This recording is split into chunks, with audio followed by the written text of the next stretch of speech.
आज तिरंगा यात्रा निकाली गई। इस तिरंगा यात्रा का मकसद क्या रहा?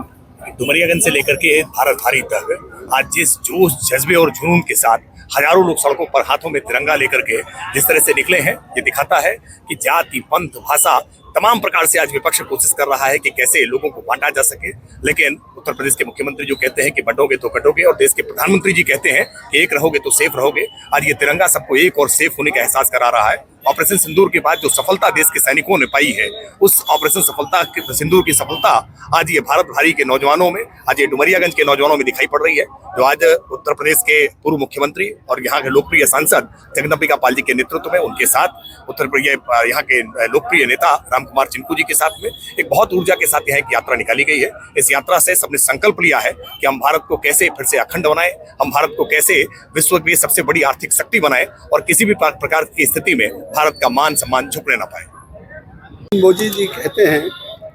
कि अगर कोई अपने अतीत को याद नहीं रखेगा तो वो भारत के भविष्य का निर्माण नहीं कर सकता। इसीलिए उन्होंने 14 अगस्त 1947 को, जिस दिन भारत और पाकिस्तान का बंटवारा हुआ, उस दिवस को उन्होंने विभाजन विभीषिका स्मृति दिवस के रूप में कहा और पूरे देश के सभी जिलों के मुख्यालयों पर, और उस प्रदर्शनी को हमने अपनी आँखों से देखा। आने वाली पीढ़ियों को भी देखना चाहिए किस तरह से देश की आज़ादी के लिए अपना घर बार छोड़ के विस्थापित होके पाकिस्तान से, रावलपिंडी से, सियालकोट से, उन इलाकों से लाखों की संख्या में उनकी आंखों के सामने उनके परिवारजनों को मौत के घाट उतार दिया गया, दुष्कर्म किया गया, और इसके बाद ये आज़ादी मिली है। और उस आज़ादी की कीमत आने वाली पीढ़ियों को याद रहे, इसीलिए प्रधानमंत्री ने गांव-गांव में शिलालेख लगवाने का काम किया। पहली बार नहीं कि अगर उस गांव से कोई स्वतंत्रता संग्राम सेनानी रहा है, उस गांव से किसी ने देश की आज़ादी में अपनी आहुति दी है, पहली बार देश के उन स्वतंत्रता संग्राम सेनानियों को, उन बलिदानियों को याद करने का काम किया। आज ये केवल तिरंगा यात्रा नहीं है, प्रधानमंत्री का आह्वान है कि घर घर तिरंगा लगाया जाए। अभी तक तिरंगा केवल सरकारी कार्यालयों पर, 15 अगस्त 26 जनवरी को विद्यालयों में, यहीं तक केवल फहरा करके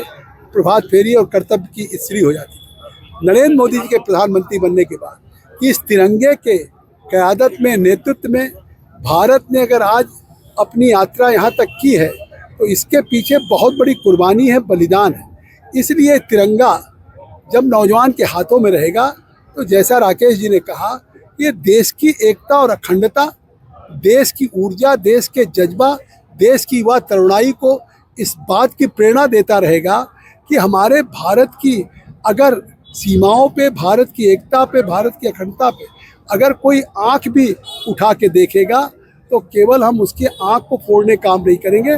बल्कि ऐसी उन ताकतों को नेस्तनाबूद करने का काम करेंगे। तो ये जज्बा है, ये तिरंगा यात्रा नहीं है, ये जज्बा है, ये ऊर्जा है। और जो आज आपने सड़कों पे देखा, डुमरियागंज के BRC से लेके भारत भारी तक, जिस तरह से हमारे रामकुमार चिंकू जी, या जिस तरह जयवर्धन तिवारी जी, राजेश द्विवेदी जी, सत्यनारायण जी, अनिल कनौजिया जी, अमरनाथ सोनू जी, तमाम हमारे साथी हैं, मैं कहाँ तक नाम लूँ, सबके नेतृत्व में चिलचिलाती हुई धूप में इस तिरंगा यात्रा को लेकर के आए। मैं निश्चित तौर से आह्वान करूँगा कि आज ये तिरंगा यात्रा का जो जज्बा है, ये केवल यहीं तक न रहे, हर घरों पे तिरंगा लगना चाहिए, एक भी घर न बचे, जिससे पूरी दुनिया को ये संदेश हो कि भारत का एक एक नौजवान, एक एक नागरिक अपने इस तिरंगे को लेकर के भारत की एकता और अखंडता और भारत को विश्वगुरु, भारत को दुनिया की सबसे सर्वोपरि इकोनॉमी बनाने के लिए कटिबद्ध है।